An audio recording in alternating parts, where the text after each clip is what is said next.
विगत 4 वर्षों से उत्तर प्रदेश की तस्वीर में नए रंग भरने वाले, उत्तर प्रदेश के एक एक वर्ग में, एक एक क्षेत्र में नई ऊर्जा और नए उत्साह का संचार करने वाले हमारे यशस्वी मुख्यमंत्री श्री योगी आदित्यनाथ जी का मैं आज के इस समारोह के मुख्य अतिथि के रूप में हार्दिक स्वागत करता हूं, अभिनंदन करता हूं। कार्यक्रम में उपस्थित अपर मुख्य सचिव बेसिक शिक्षा की भूमिका में श्री संजीव मित्तल जी, अपर मुख्य सचिव प्रमुख सचिव सूचना श्री संजय प्रसाद जी, सचिव बेसिक शिक्षा श्री रणधीर जी, महानिदेशक बेसिक शिक्षा श्री विजय किरण आनंद, निदेशक बेसिक शिक्षा डॉक्टर सर्वेंद्र विक्रम बहादुर सिंह, बेसिक शिक्षा विभाग के सभी अधिकारीगण, मीडिया, इलेक्ट्रॉनिक मीडिया और प्रिंट मीडिया के उपस्थित सम्मानित पत्रकार बंधु,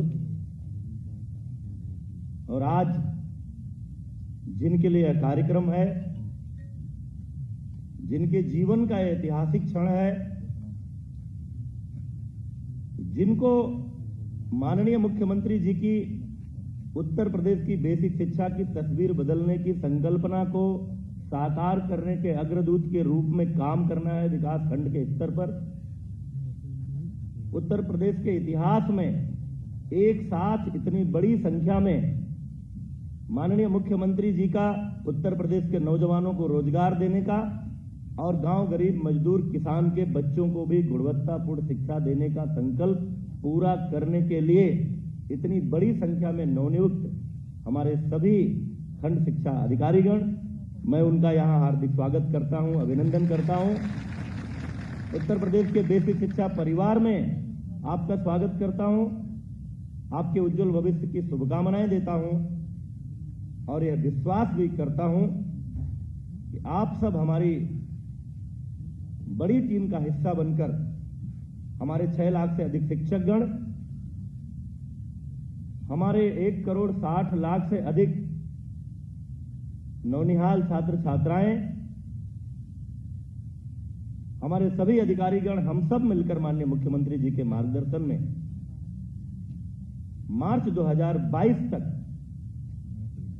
जब इस सरकार का 5 वर्ष का कार्यकाल पूरा होगा, तो उत्तर प्रदेश की 24 करोड़ की जनता को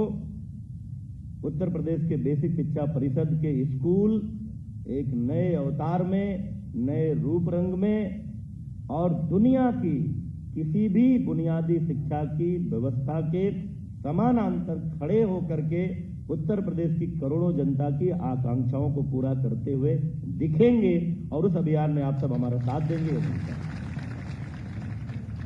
अभी हमारे अपर मुख्य सचिव बता रहे थे, कई सारे ऐसे प्रदेश होंगे जिन्होंने शायद 5 साल में कुल विभागों में मिलाकर 1 लाख नौकरियां न दे पाई हों, लेकिन उत्तर प्रदेश के केवल बेसिक शिक्षा विभाग में गांव गरीब मजदूर किसान के बच्चों को भी गुणवत्तापूर्ण शिक्षा देने का संकल्प और उत्तर प्रदेश के नौजवानों को प्रत्यक्ष रूप से रोजगार देने का जो दृढ़ संकल्प उत्तर प्रदेश की योगी सरकार का है, उसके परिणाम स्वरूप 1,20,000 से अधिक शिक्षकों की भर्ती हो चुकी है और लगभग 2,000 शिक्षकों की भर्ती की प्रक्रिया गतिमान है सहायता प्राप्त जूनियर हाई स्कूलों में। इसके साथ ही जोड़कर जो 6 लाख से अधिक का शिक्षा परिवार हमारा तैयार हुआ है, शिक्षकों का, शिक्षा मित्रों का, अनुदेशकों का, उनका खंड विकास के स्तर पर उनका अनुश्रवण करना, उनका मार्गदर्शन करना, शासन और उनके बीच सेतु का काम करना, छात्रों अभिभावकों की समस्याओं का समाधान करना, शिक्षकों की समस्याओं का समाधान करना और अभिभावक, छात्र, शिक्षक को शासन की मंशा के अनुरूप उनको जोड़ना, उनको प्रेरित करना और हम सब जो भी संकल्प लेते हैं, जो नियम परिनियम बनाते हैं, जो अभियान चलाते हैं, उन अभियानों को साकार रूप देने में आपकी महत्वपूर्ण भूमिका है। मैंने अनुरोध किया था माननीय मुख्यमंत्री जी से कि ये नए भारत के, नए उत्तर प्रदेश के प्रतिभाशाली नौजवान हैं जो बेसिक शिक्षा में अपना करियर शुरू करने जा रहे हैं, उनको आपका मार्गदर्शन मिलेगा आपका आशीर्वाद मिलेगा और आप जिस नए उत्तर प्रदेश को गढ़ने के महाअभियान में एक शिल्पी की तरह लगे हुए हैं, उस अभियान में इनसे आपकी जो अपेक्षाएं हैं वह मंत्र आपको आज यहां मिलेगा। तो ये उत्तर प्रदेश के विभिन्न विकास खंडों में जाकर के आपके सपने को साकार करने में महत्वपूर्ण भूमिका निभाएंगे। बातें बहुत है, पिछले 4 वर्षों में इतना कुछ हुआ है बेसिक शिक्षा विभाग में जिसका वर्णन करने के लिए घंटों लगेंगे, इसलिए मैं उसके दोहराव में नहीं जाऊंगा। बहुत सारी चीजें आपने वीडियो के माध्यम से देखी भी हैं।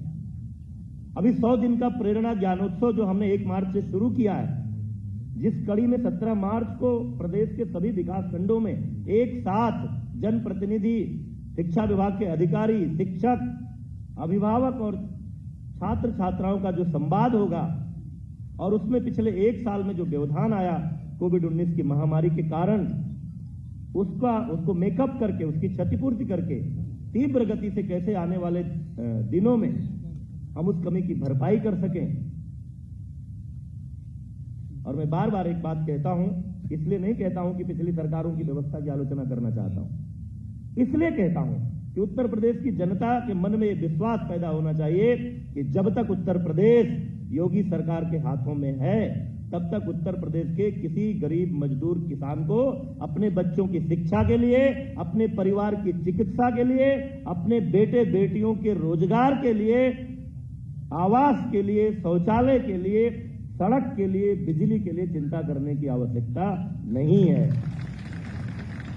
याद करिए 2017 के पहले के उत्तर प्रदेश की बेसिक शिक्षा का परिदृश्य। लोग अपने बच्चों को उन स्कूलों से बाहर निकाल रहे हैं। एक रिक्शा चलाने वाला व्यक्ति भी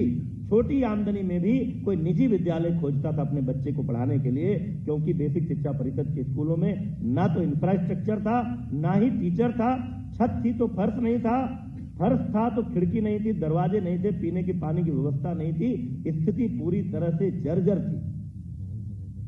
शिक्षकों की कमी थी, छात्र छात्राओं का पंजीकरण नहीं हो रहा था और खाकी ड्रेस पहन करके बच्चे जब स्कूल से निकलते थे तो समझना मुश्किल होता था कि ये सरकारी स्कूल से आ रहे हैं या किसी संवासिनी गृह में वास करने वाली जो महिलाएं हैं वहां से निकल कर आ रहे हैं।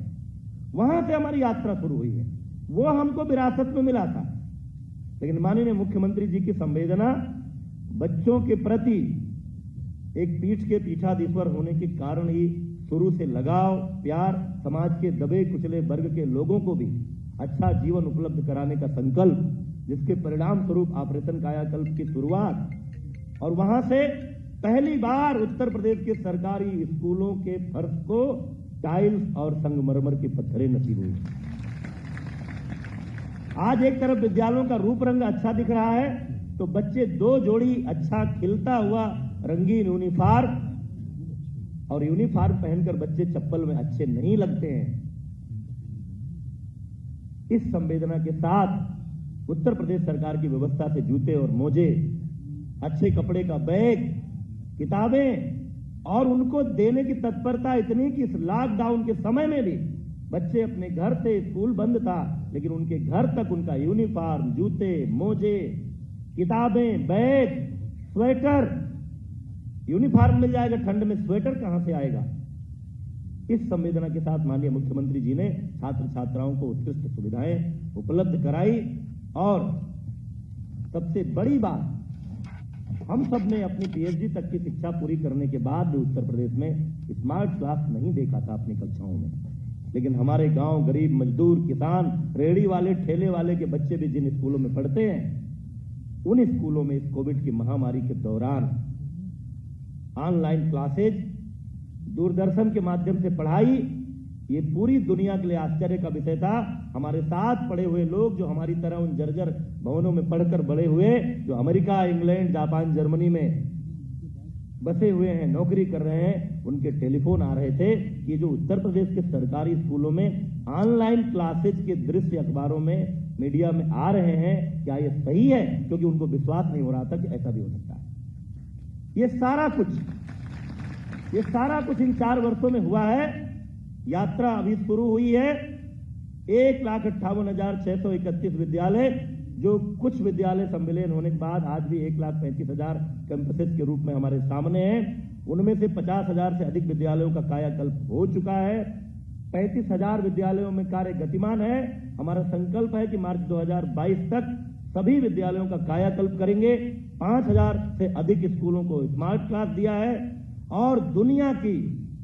अधुनातन जो सुविधाएं हैं, जो संकल्पनाएं हैं, जो बेसिक शिक्षा में नवाचारों के रूप में देखी जा रही हैं, चाहे वो मिशन प्रेरणा टेक्निकल फ्रेमवर्क हो, दीक्षा प्रो पोर्टल हो, निष्ठा ट्रेनिंग हो, मानव संपदा पोर्टल हो, दुनिया की सारी आधुनिक व्यवस्थाओं को उत्तर प्रदेश की बेसिक शिक्षा में लागू कर रहे हैं। मैं आज इस मंच से आभार प्रकट करना चाहता हूं माननीय मुख्यमंत्री जी का कि आपकी प्रेरणा से हम 5,70,000 से अधिक आउट ऑफ स्कूल बच्चों को स्कूल लाने में सफल हुए हैं। 3,15,000 से अधिक दिव्यांग बच्चों को उनके क्षमता के अनुरूप उनकी सहायता करने वाले शिक्षकों के माध्यम से उनको शिक्षा देने में हम सफल हुए हैं। और आज उत्तर प्रदेश की बेसिक शिक्षा की जो तस्वीर है वो एक सुंदर तस्वीर के रूप में दिखाई दे रही है। आपकी प्रेरणा से, आपके मार्गदर्शन में हम लगातार आगे बढ़ रहे हैं और उस अभियान में कि हमारे नव नियुक्त खंड शिक्षा अधिकारी हमारी सहायता करेंगे और इनके मन में जो तस्वीर रहती होगी, पहले कभी भी कोई खंड शिक्षा अधिकारी उत्तर प्रदेश पीसीएस के माध्यम से जब नियुक्त होता रहा होगा तो उसके मन में एक तस्वीर आती होगी कि हमको गांव में काम करना है, मैले कुचैले कपड़ों में आने वाले बच्चों के बीच रहना है, जहां कोई भी आधुनिक व्यवस्था नहीं है वहां पर काम करना है। आज आप सब सौभाग्यशाली हैं कि आप उत्तर प्रदेश की जिस बेसिक शिक्षा व्यवस्था में काम करने जा रहे हैं वो दुनिया की, देश की तमाम निजी क्षेत्र के संसाधन संपन्न शिक्षा व्यवस्थाओं के समानांतर खड़ी एक व्यवस्था में काम करने का आपको सौभाग्य मिलने वाला है। और आप सौभाग्यशाली इसलिए भी हैं कि आपके करियर की शुरुआत गोरक्ष पीठाधीश्वर, एक संवेदनशील संत और उत्तर प्रदेश को एक नया उत्तर प्रदेश, एक विकसित उत्तर प्रदेश, एक उत्तम उत्तर प्रदेश बनाने का अभियान लेकर आगे बढ़ रहे महारथी के गुरु मंत्र के साथ अपना करियर का शुभारंभ करने का आपको अवसर मिल रहा है। इस अवसर की बधाई देते हुए और अपने सभी अधिकारियों, शिक्षकों, अभिभावकों, छात्र छात्राओं सबकी और पंचायतों और जिला प्रशासन के लोगों, हमारे सीएसआर से जुड़े हुए कारपोरेट सेक्टर के लोगों, जिन लोगों ने भी इस अभियान में हमारा साथ दिया है, उन सबके प्रति हृदय से आभार प्रकट करते हुए अपनी बात समाप्त करता हूं। बहुत बहुत धन्यवाद।